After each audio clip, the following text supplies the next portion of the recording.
যখন বড় হতে লাগলেন, দেখুন সূরাতুল আনআম ৭৪ নম্বর আয়াতে ৭ নম্বর পারার ১৬ নম্বর সূরায় এখানে আল্লাহ তাআলা বলছেন, যখন ইব্রাহিম আলাইহিস সালাম বড় হতে লাগলেন তিনার পিতার কাছে, তখন তিনি দেখলেন ওয়াইজ ক্বালা ইব্রাহিমু লিআবিহি আযারা আতাত্তাখিযু আসনামান আলিহা ইন্নী আরাকা ওয়া কওমাকা ফি দালালিন মুবিন।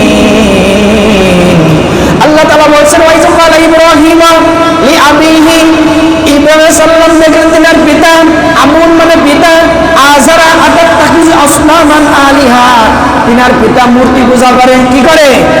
তিনার পিতা ছিলেন নমরুদের কি গভর্নর। তিনার পিতা দেখলেন যে তিনার পিতা মূর্তি পূজা করে। ইন্নী আরাকা, এবং তিনি বললেন হে আমার পিতা, আমি দেখতে পাচ্ছি ওয়া কওমাকা ফি দালালিন মুবিন, আপনি সহ আপনার যে কওম আছে, আপনার যে পরিবার আছে, আপনার যে মজলিস আছে, সকলেই কি আছেন? পথভ্রষ্টের ভিতরে আছেন, গাফেলের ভিতরে আছেন। এরপর আল্লাহ তাআলা বলেন ওয়া কাযালিকা নুরি ইব্রাহিমা মালাকুতাস সামাওয়াতি ওয়াল আরদি ওয়ালিয়াকুনা মিনাল মুকিনিন। এতবার আল্লাহ রাব্বুল আলামিন হযরত ইব্রাহিম আলাইহিস সালাম আমাদের জাতির পিতা, তিনাকে দেখিয়ে দিলেন আসমান এবং জমিনের ভিতরে যত সৃষ্টি আছে, যত মাখলুকাত আছে, সেইগুলোকে দেখিয়ে দিলেন যাতে ওয়ালিয়াকুনা মিনাল মুকিনিন, যাতে ইব্রাহিম আলাইহিস সালামের ভিতরে আল্লাহর প্রতি এবং তিনার যে সৃষ্টিকুল আছে, এই সৃষ্টিকুল দেখে দেখে তিনি যেন আরো পাকাপোক্ত আল্লাহর ওয়ালার ভিতরে এবং আল্লাহর পথে যেন চলে আসতে পারেন। বলেন সুবহানাল্লাহ। ইব্রাহিম সাল্লাম তো কখনো কি আল্লাহর পথে পুরোপুরি আসেননি। আমাদের নবী নবুয়ত প্রাপ্ত হয়েছেন কত বছর বয়সে? 43 বছর বয়সে নবুয়ত প্রাপ্ত হয়েছেন। তার মানে 43 বছর আগে তিনি নবুয়ত পাননি। তারপরে নবুয়ত প্রাপ্ত হওয়ার পরে তিনি প্রকাশ্যে দাওয়াত দিয়েছেন। তো ইব্রাহিম আলাইহিস সালাম কি জন্মের পরে কি দাওয়াত দেওয়া শুরু করেছেন? তিনার ভিতরে আগে আল্লাহ তাআলা তিনার সৃষ্টির রহস্য, বিভিন্ন বিষয় দিয়ে ফেরেশতাদের মাধ্যমে তিনাকে আগে কমপ্লিট করে নিয়ে এসেছেন, ট্রেনিং দিয়ে, তারপরে তিনাকে কি দাওয়াতের ব্যবস্থা করেছেন। কথা বলে ঠিক কিনা? হযরত ইব্রাহিম আলাইহিস সালামকে যখন সৃষ্টির বিষয় দেখানো হলো, এভাবে দেখানোর পরে ইব্রাহিম আলাইহিস সালাম যখন দিনের জন্য রেডি হতে লাগলেন, তখন তিনি দেখলেন ফালাম্মা জান্না আলাইহিল লাইলু রাআ কাওকাবা ক্বালা হাযা রাব্বি ফালাম্মা আফালা ক্বালা লা উহিব্বুল আফিলিন। ফালাম্মা জান্না আলাইহিল লাইলু রাআ কাওকাবা, যখন রাত্রেবেলা ইব্রাহিম আলাইহিস সালাম দেখলেন যে অনেক নক্ষত্র, নক্ষত্র মানে বুঝেছেন চাঁদ না, ওই যে অগণিত যে ছোট ছোট তারকাবলী, এই তারকাগুলো যখন রাতের বেলায় উদিত হলো, তিনি বললেন হাযা রাব্বি, এটাই আমাদের রব, এটাই আমার রব। যখন ফালাম্মা আফালা ক্বালা লা উহিব্বুল আফিলিন, যখন রাত কেটে গেল এবং এই তারকাগুলো অদৃশ্য হয়ে গেল, ইব্রাহিম আলাইহিস সালাম বললেন যেই জিনিস, যেই নক্ষত্রগুলো উদিত হওয়ার পরে হারিয়ে যায়, সেইগুলো আমার রব হতে পারে না। ক্বালা লা উহিব্বুল আফিলিন, আর এই নক্ষত্র আমার রব হতে পারে না, আর এই নক্ষত্রকে আমি ভালোবাসি না। বুঝতে পারছেন? ইব্রাহিম সাল্লামের ভিতরে ট্রেনিং চলছে যে কিভাবে সে আল্লাহ জিনিসগুলো দেখবে, তিনার কওম, তিনার যিনারা আছেন সেই হিসাবে।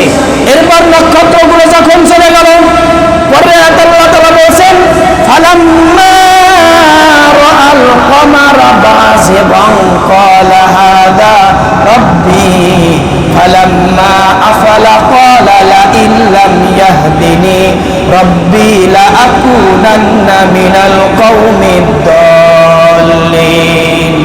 আল্লাহ তাআলা পরে আয়াতে বলেছেন ফালাম্মা রাআল কমারা বাযিগান, নক্ষত্র চলে গেল। এরপর যখন তিনি দেখলেন রাত্রের অন্ধকারে চাঁদ উদিত হয়েছে। চাঁদ কয়টা হয় আকাশে? কথা বলবেন, কয়টা হয়? চাঁদ যখন উদিত হলো আকাশের ভিতরে, তখন তিনি বললেন হাযা রাব্বি, হে এটাই আমার রব। ফালাম্মা আফালা ক্বালা লা ইল্লাম ইয়াহদিনি রাব্বি লাআকুনান্না মিনাল কওমিদ দাল্লিন। এরপর যখন চাঁদ অস্তমিত হয়ে গেল তখন ইব্রাহিম আলাইহিস সালাম বললেন, হে আমার সম্প্রদায়, লা ইল্লাম ইয়াহদিনি, হিদায়াত প্রাপ্ত, লা ইল্লাম ইয়াহদিনি রাব্বি, আমার রব যদি আমাকে হিদায়াত প্রাপ্ত না করেন তাহলে আমি পথভ্রষ্টদের দলহীন, অর্থাৎ পথভ্রষ্ট, আমি দলহীন পথভ্রষ্টদের অন্তর্ভুক্ত হয়ে যাব। যেই চাঁদ অস্তমিত যায় সেটা আমার কখনো রব হতে পারে না, পারে না।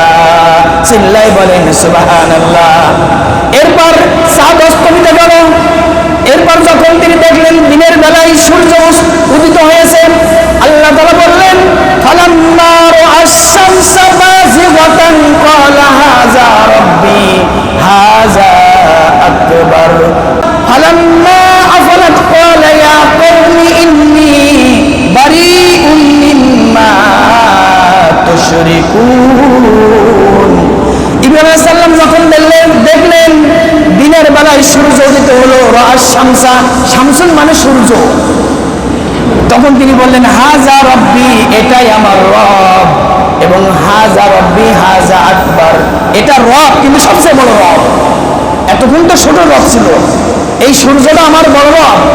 যখন এই সূর্য অস্তমিত হয়ে গেল, ফালাম্মা আফলাত ক্বালা ইয়া কওমি ইন্নী বারীউম মিম্মা তুশরিকুন, যখন এই সূর্য রাত আসার আগেই যখন সন্ধ্যায় অস্তমিত হয়ে গেল তখন তিনি তার সম্প্রদায়কে বললেন, ইন্নী আনা, ফালাম্মা আফলাত ক্বালা ইয়া কওমি ইন্নী বারীউম মিম্মা তুশরিকুন, হে আমার সম্প্রদায়, এই যে সূর্যকে আমি রব বলেছি এটাই বড় সূর্য, যেই সূর্য অস্তমিত হয়ে যায় সেই সূর্য আমার রব হতে পারে না।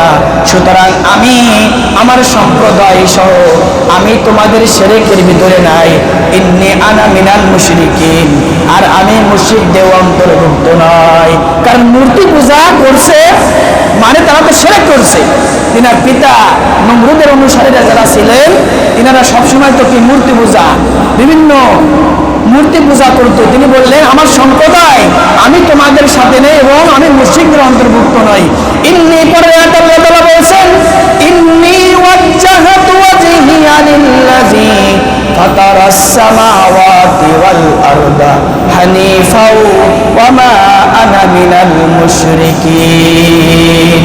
আল্লাহ তাআলা পরে আয়াতে বলেছেন, ইব্রাহিম আলাইহিস সালামের পর বললেন, ইন্নী ওয়াজ্জাহতু, আমি আমার মুখকে ফিরালাম, ওয়াজহিয়া লিল্লাযী ফাতারাস সামাওয়াতি ওয়াল আরদ, আমি আমার মুখকে সেই রবের দিকে ফিরালাম যেই রব আসমান এবং জমিনকে সৃষ্টি করেছেন। ওয়াজ্জাহতু ওয়াজহিয়া লিল্লাযী ফাতারাস সামাওয়াতি ওয়াল আরদা হানিফাও ওয়া মা আনা মিনাল মুশরিকিন, আর আমি ইব্রাহিম আলাইহিস সালাম কোন মুশরিকদের অন্তর্ভুক্ত নই, কোন মূর্তি পূজাদের অন্তর্ভুক্ত নই। বলেন সুবহানাল্লাহ। এভাবে ইব্রাহিম আলাইহিস সালাতু ওয়াস সালাম আল্লাহর পথে এসেছেন, নিয়ামত দিয়েছেন, তিনাকে আল্লাহর বিষয়ে জ্ঞান দিয়েছেন, এই সমস্ত বিষয়ে জ্ঞান তকদির দিয়েছেন এবং তিনাকে পরীক্ষার পর পরীক্ষা করেছেন। বলেন সুবহানাল্লাহ।